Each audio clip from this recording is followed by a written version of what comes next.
дар ҷомеаи тоҷик ҳунар ҳамеша ҷойгоҳи хоса дошта, инсонҳои соҳибистеъдод бо эҷоди асарҳои зебо ва тарбияи насли нав ба рушду ғановати фарҳанги миллӣ саҳм мегузоранд.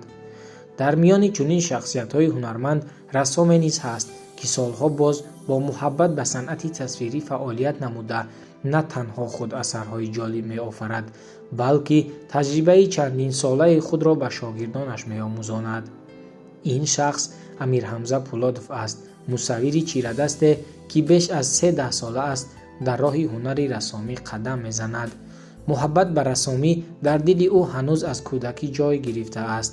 бо гузашти солҳо ин шавқ ба роҳи зиндагии ӯ табдил ёфт. барои такмили маҳорати худ Амирҳамза ба мактаби рассомии шаҳри Кӯлоб дохил шуда, нозукиҳои санъати тасвириро омӯхт. ӯ имрӯз на танҳо ҳамчун рассоми соҳибтаҷриба, балки ҳамчун устоди тарбиятгари шогирдон низ шинохта мешавад. дар асарҳои ӯ бештар манзараҳои табиат, симои инсон ва мавзӯъҳои миллӣ инъикос меёбанд. Амирҳамза бар он назар аст, ки ҳунар бояд аз насл ба насл гузарад. аз ҳамин хотир қисми зиёди вақти худро ба омӯхтани шогирдон мебахшад. ӯ давоми фаъолияти худ даҳҳо ҷавонро ба олами санъати тасвирӣ роҳнамоӣ кардааст.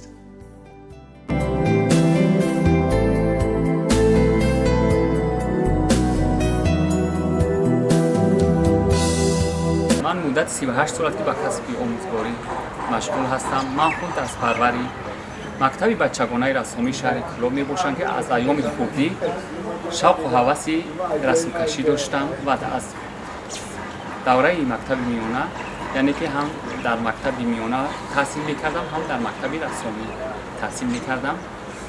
оро ин нозукҳои ин санъатро ба донишҷӯён омӯхта истодам. бо дилпурӣ гуфта метавонам, ки донишҷӯёни мо кору фаъолияти хуб доранд, ин касро беҳад дӯст медорам.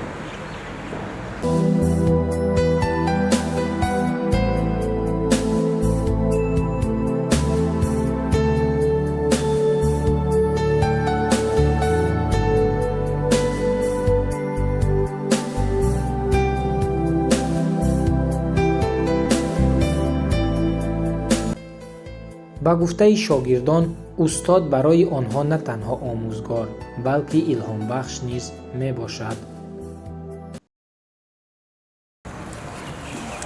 кашидани расм маҳорати баландро талаб мекунад. ҳар касе аз ӯҳдаи кашидани расм намебарояд. ман аз қодир ба кашидани расм шавқу ҳаваси зиёд доштам ва устод Пӯлодов бошад, тамоми нозукиҳои санъатро ба мо ёд дода истодааст. беҳуда намегӯям, ки ҳар касеро баҳри коре сохтанд, меҳри онро бар дилаш андохтанд.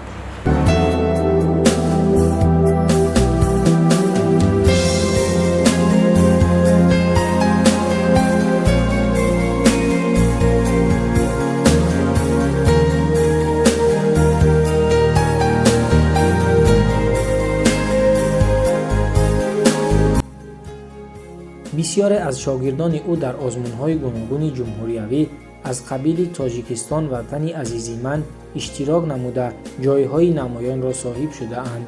имрӯз Амирҳамза Пӯлодов ният дорад, ки фаъолияти худро боз ҳам густариш диҳад ва ҷавонони бештарро ба омӯзиши санъати тасвирӣ ҷалб намояд.